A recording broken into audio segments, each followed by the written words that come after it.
क्या आपको भूत दिखते हैं? क्या आपका कोई एक्सपीरियंस ऐसा गया है कि जिसमें आपको फील हुआ है कि कोई तो है? देखिए, हमारी लाइफ में हमने बहुत बार एक्सपीरियंस किया है कुछ पैरानॉर्मल एक्टिविटी, जिसमें हम कंफ्यूज हुए हैं कि क्या हमने जो देखा वो सच है या झूठ। राधे राधे दोस्तों, आज हम एक इंटरेस्टिंग टॉपिक पे बात कर रहे हैं कि भूत किसे दिखते हैं और क्यों दिखते हैं। क्या आपने कभी ऐसा एक्सपीरियंस किया है जिसमें आपको कोई दिखा है, कुछ महसूस हुआ है? अगर हाँ, तो आप कमेंट में अपनी स्टोरी लिख सकते हैं या अपना एक्सपीरियंस बता सकते हैं। और हमारे चैनल को आप सब्सक्राइब कर लीजिए, बेल आइकन दबा दीजिए और इस वीडियो को लाइक करिए अगर आपको अच्छा लगा तो। बाकी हम वीडियो में आगे बढ़ते हैं, जिसमें हम आज आपको बताएंगे कि आपको भूत दिखते हैं तो क्यों दिखते हैं और कैसे दिखते हैं। एस्ट्रोलॉजी के अनुसार हर एक इंसान का सोचने का तरीका, समझने का तरीका, इमोशनली, फिजिकली हर इंसान अलग है। उस हिसाब से इंसान सोचता है, क्योंकि एक इंसान अलग नक्षत्र में, अलग तारीख में, अलग समय में, अलग जगह में पैदा हुआ है। इनमें से कुछ लोग ऐसे हैं जिनकी कुंडली में कुछ अलग तरीके के योग बनते हैं, और ऐसे लोग भूतों, आत्माओं और एक अलग ही दुनिया का एक्सपीरियंस करते हैं, जिससे वो डर जाते हैं और कुछ लोग इनका सामना करते हैं। आइए जानते हैं ऐसे लोग कौन होते हैं, कैसे होते हैं, क्या आप ऐसे लोग हैं कि नहीं। ये डाउट आपका मैं क्लियर करता हूँ। ज्योतिष के अनुसार आत्माओं का, भूतों का सामना करना एक कॉम्प्लेक्स विषय है, एक अलग ही अनुभव है जो किसी इंसान की जन्म कुंडली, ग्रह, नक्षत्र, राशि और योगों से बनता है। आज हम उन स्पेसिफिक योगों के बारे में बात करेंगे जिनसे आपको पैरानॉर्मल एक्टिविटी, भूत प्रेत ये चीजें दिखती हैं, क्योंकि ये जो योग है ये आपको भूत देखने के, इन चीजों को एक्सपीरियंस करने की एक अलग एनर्जी, एक अलग सिचुएशन बना के देते हैं।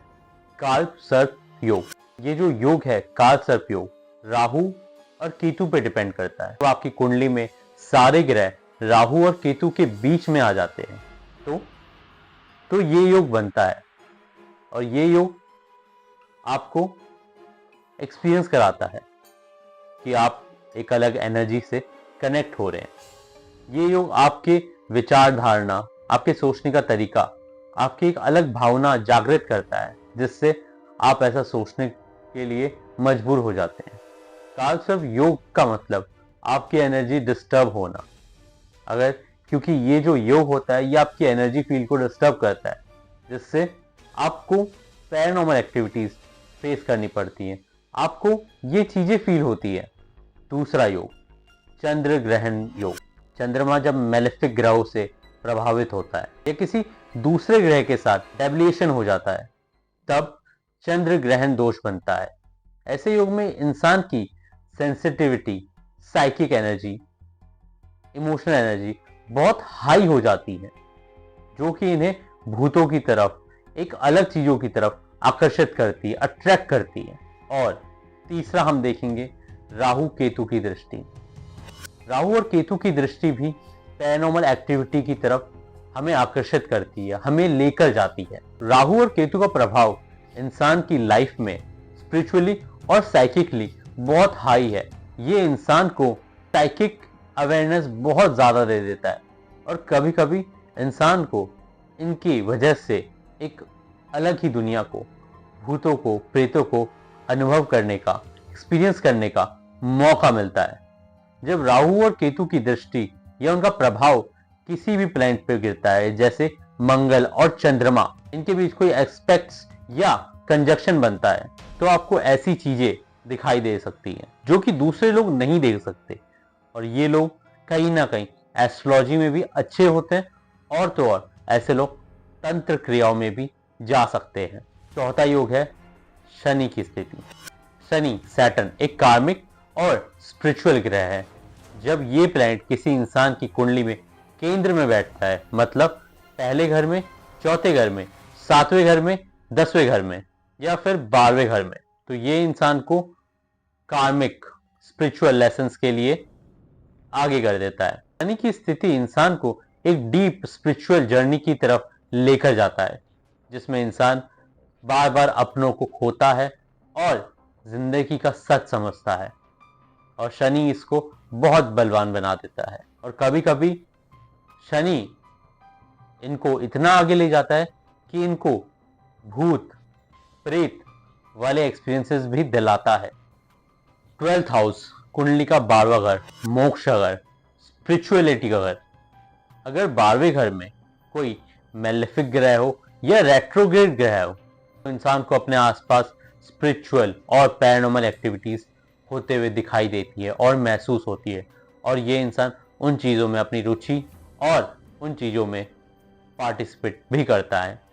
जब 12वें घर में मेलेफिक ग्रह हो जैसे राहु, केतु या शनि, तो इनको भूत दिखाई देना ये आम बात हो जाती है। छठा पॉइंट है हमारा नाड़ी दोष।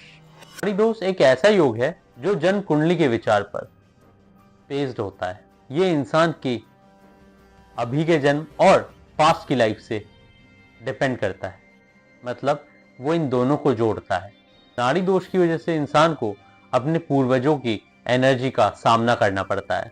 कभी कभी इनको अपने पूर्वज भूतों के रूप में अनुभव हो सकते हैं। जब इंसान के पास्ट लाइफ के काम उसके अभी के जन्म के कामों को प्रभावित करता है तो ये नाड़ी दोष का सिम्टम्स है। 7वां पॉइंट है हमारा ब्रह्मा, विष्णु और शिवा योग।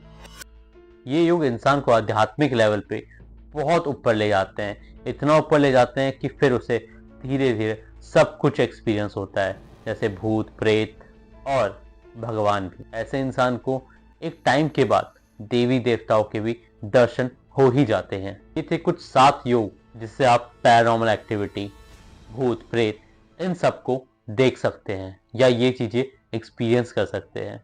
क्या आपकी कुंडली में ऐसा कोई योग है? अगर हाँ तो आप कमेंट में बताइए।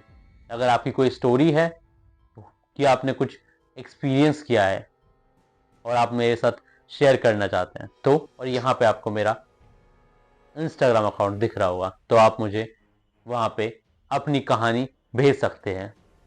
अगर आप यहाँ तक आ चुके हैं तो इसका मतलब आपको बहुत मज़ा आया। अगली बार हम कोशिश करेंगे कि कोई रियल कहानी लेके आए आपके लिए। अगर आपको हमारे पेज में वीडियो देख के आनंद आया, अच्छा लगा, तो आप हमारे पेज को सब्सक्राइब करिए और कमेंट में बताइए आपको कैसा लगा।